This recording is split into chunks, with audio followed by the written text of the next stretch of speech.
On July 27, 1908, a crowd of 10,000 people gathered at Fort Myer, Virginia, to witness a defining moment in aviation history. The Wright brothers were about to subject their Wright Flyer to a crucial airworthiness test for the U.S. Army. If they failed this critical test, the future development of the airplane could have been grounded for years to come. Hello, this is Russell, and welcome to Anything History. In this episode of Caught on Film, we look at this amazing footage from 1908 that captured this critical moment in aviation history. 5 years after successfully demonstrating controlled powered flight, the Wright brothers negotiated a contract with the U.S. Signal Corps to build a practical military aircraft. The U.S. Army was looking for an observation, or what we would call today a surveillance aircraft. In practical terms, observation aircraft allowed an army to easily find an enemy or provide accurate targeting for artillery. The Army's contract included a specification that required the plane to carry a pilot and a passenger for at least 1 hour and reach an average speed of 40 miles per hour. On the day of the flight, among the crowd of 10,000 people were several dignitaries, including President William Howard Taft.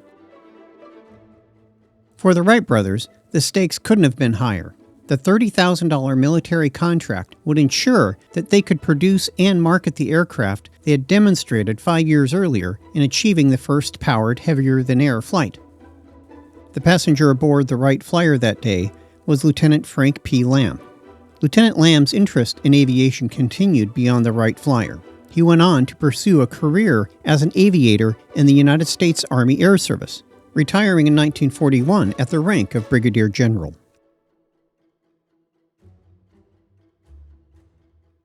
For the flight that day, the Wright Flyer used a catapult-like system in which a falling weight and launch rail provided the speed and stability needed for a safe takeoff. The Army's performance specification called for an observation aircraft that could keep a pilot and passenger aloft for more than an hour and fly at an average speed of 40 miles per hour. The aircraft that day was one of the Wright brothers' Model A aircraft, built of course in Dayton, Ohio, between 1907 and 1909. Like other Wright brothers' designs, it was a biplane using wing warping for control, a forward-mounted horizontal stabilizer, twin chain-driven propellers, powered by a 32-horsepower four-cylinder engine. The Wright Flyer Model A was an incremental but important development over the Wright's 1905 aircraft. It featured improved controls and upright seating for two. Adjustments had also been made to wing camber, the rudder linkage, and center of gravity, which greatly enhanced its controllability. It was also the first airplane the Wright brothers offered for sale, and the first aircraft designed to enter series production anywhere in the world. Beyond the 7 machines the Wright brothers built themselves, production licenses were sold in Europe, with Germany building about 60 Model A aircraft.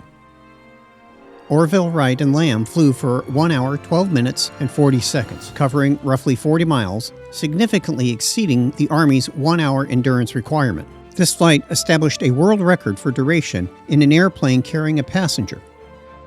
The U.S. Army would go on to use the Model A, or as it was known now, the Military Flyer, to train the first generation of military pilots. The Wright brothers' 1908 Fort Myer flight demonstrated that powered aircraft were practical, reliable, and valuable to the military, making it a decisive turning point in the history of aviation.